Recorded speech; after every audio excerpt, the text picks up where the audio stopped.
Bom, bom dia a todos. Nós gostaríamos de colocar para vocês atividades desenvolvidas pela coordenação do programa RenovaBio na UES no período de 2006 a 2012. Durante uma palestra do professor Luiz Antônio Barreto de Castro sobre avanços biotecnológicos no Brasil, na Federação da Indústria de Alagoas, Maceió, em 86, o nosso iluminado, Luiz ABC, lançou no auditório, onde se realizava esta palestra, o desafio seguinte: Nunes, vamos criar no Nordeste o caprino transgênico para a produção de leite capaz de combater a diarreia infantil aqui no Nordeste. A ideia do Dr. Luiz ABC não saiu mais da minha mente, pois além do desafio lançado, a sua palestra tinha me tornado um admirador da biotecnologia e dos sonhos do palestrante. Caprino transgênico no Nordeste, saindo da Embrapa, EPA Alagoas, em 88, vindo para a UES em caráter de sessão, onde implantamos os primeiros cursos de pós-graduação, dentre eles a primeira especialização da Faculdade Veterinária da UES, produção e reprodução de pequenos ruminantes, transformado logo depois no primeiro mestrado estrito sensu da UES, hoje o nosso programa de pós-graduação em ciências veterinárias com nota 6 na CAPES. A partir de 2004, o professor Jader Onofre de Moraes assume a reitoria da UES e nos convida para a pró-reitoria de pesquisas e pós-graduação da UES. Trimestralmente se praticava no Fórum de Pró-Reitores do Nordeste, onde em nossa primeira reunião fomos eleitos pelo colegiado coordenador do referido FOPROP Nordeste. Na segunda reunião do Fórum, em Recife, e sempre pensando no desafio do Dr. Luiz Antônio Barreto de Castro, agora em 2004, secretário executivo do Ministério de Ciência e Tecnologia do Brasil, em Brasília, tomamos um conhecimento da criação, em novembro de 2004, de uma rede de biotecnologia pelo ministro do MCTI, Eduardo Campos. Através da aprovação por parte dos pró-reitores e por iniciativa do Dr. Luiz ABC, foi constituída uma comissão de trabalho com representantes de cada estado do Nordeste, e mais o Espírito Santo, para a elaboração da primeira PCN sobre um programa de doutorado em rede em biotecnologia. Após 3 tentativas, se logrou a aprovação junto à CAPES com nota 5, primeiro doutorado em biotecnologia do Brasil em rede. Esse doutorado foi constituído por 38 instituições do Nordeste, destacando-se as universidades federais, estaduais, particulares e a Embrapa. O programa de doutorado em biotecnologia ofereceu no seu primeiro edital de seleção 100 vagas para alunos de todo o Nordeste e mais o Espírito Santo.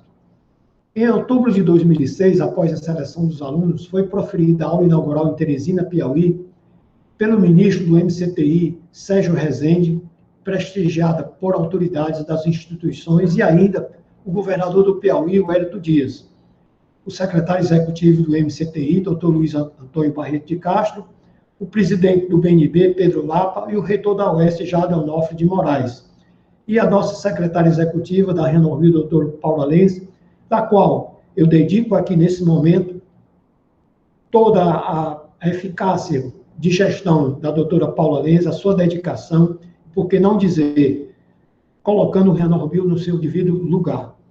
A doutora Paula Lenz se dedicou de corpo e alma a esse doutorado. Nós queríamos aqui prestar uma grande homenagem à doutora Paula Lenz Costa Lima. Aí nós temos um slide da nossa primeira aula inaugural, o ministro Sérgio Rezende, a Política Nacional de Ciência, Tecnologia e Inovação, que foi em Teresina, em 6 de setembro de 2006. A coordenação 2006-2009, reconduzida até 2012, foi na Universidade Estadual do Ceará, a qual nós fomos o coordenador, José Ferreira Nunes, e vice-coordenador-geral, Dr. Renato Azevedo, da Unifor. O curso de doutorado em biotecnologia foi aprovado pela CAPES com nota 5, 10 pontos focais, Maranhão, Piauí, Ceará, Rio Grande do Norte, Paraíba, Pernambuco, Alagoas, Sergipe, Bahia e Espírito Santo, e com a coordenação itinerante. O sistema de gestão da RenovaBio foi arquitetado em que a gente tinha projetos, resultados de informações gerais, pesquisa e docência, a parte de docência, a parte de gestores, alunos, sociedade, e um portal que interligava currículos Lattes dados cadastrais, portfólio de competências e a produção científica e tecnológica estavam todos armazenados através do sistema web. As instalações da nossa UES, que continuam ainda eficientes. O corpo docente e discente, composto nessa época por 205 docentes, 95 professores permanentes, 57 bolsistas de produtividade do CNPq, desses 95, 110 professores colaboradores, 38% eram bolsistas de produtividade de pesquisa do CNPq. Nós tínhamos 525 alunos matriculados. Quando transferimos para realmente Pernambuco, nós tínhamos 75 defesas de tese e uma previsão de defesas de 1.000 teses até o ano de 2020. E ainda 14 pesquisadores em pós-doutoramento através de 10 bolsas do PNPD, CAPES. Projetos financiados pelo programa RenovaBio. Esses recursos foram destinados ao RenovaBio. Nós temos fundos setoriais, CAPES, FAPES, e para encurtar a história, esses recursos estão aí numerados, em torno de R$ 45.481.400 foi o que nós conseguimos captar nesse período. Nós queríamos destacar alguns projetos que fazem parte da plataforma do Caprino Ovinocultura para o Semiárido Brasileiro, foi coordenado pelo Dr. Luiz Antônio Barreto de Castro. Projeto 1, que é Caprino Transgênico, como biofábrica para produtos farmacêuticos, coordenado pelo Dr. Vicente José de Figueiredo Freitas, aqui da nossa UES. Projeto 2, que é a Rede Caprino Cultura e Diarreia Infantil do Semiárido Brasileiro, a Recodiza, coordenado pelo Dr. Aldo Ângelo Moreira Lima, da UFC. E o projeto 3, Cadeia Produtiva da Caprino Ovinocultura, coordenado pelo Dr. Professor Rômulo José Vieira, da Universidade Federal do Piauí. A Recodiza conseguiu arrecadar R$ 6.600, que é justamente o desenvolvimento de imunocompostos do leite de caprino transgênico para a prevenção e tratamento da diarreia infantil no semiárido do Brasil, que era uma parceria da UFC, UES, Unifor e a Universidade de Davis, na Califórnia, nos Estados Unidos.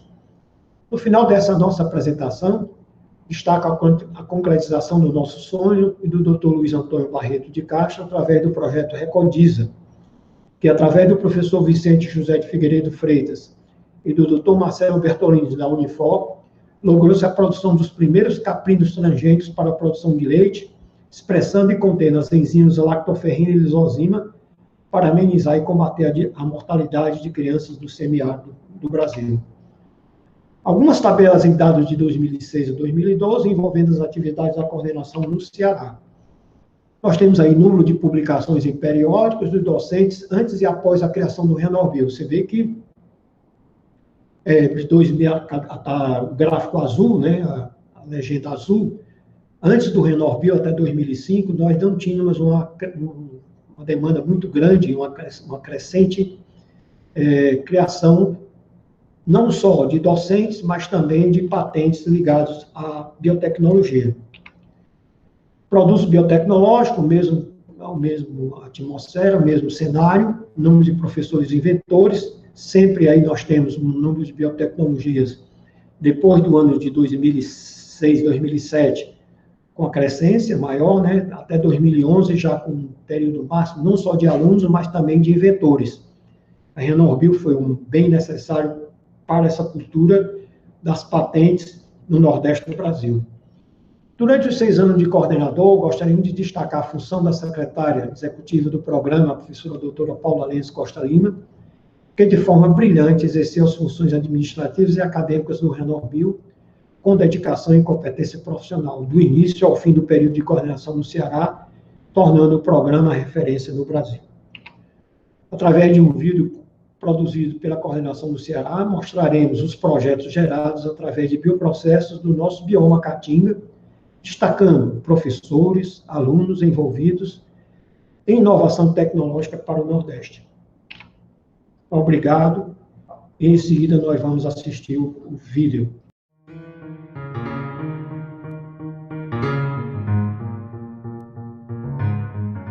Eu sou da primeira turma do RenovaBio, venho desenvolvendo trabalho desde 2006. Então nós estamos trabalhando em cima de bioprocessos e bioprodutos extraídos da própria condição regional Nordeste. A Renorbio é para o Nordeste hoje mais importante do que foi a Sudene no passado. Nós temos que demonstrar em algum momento que a biotecnologia é capaz de resolver problemas de grande relevância social.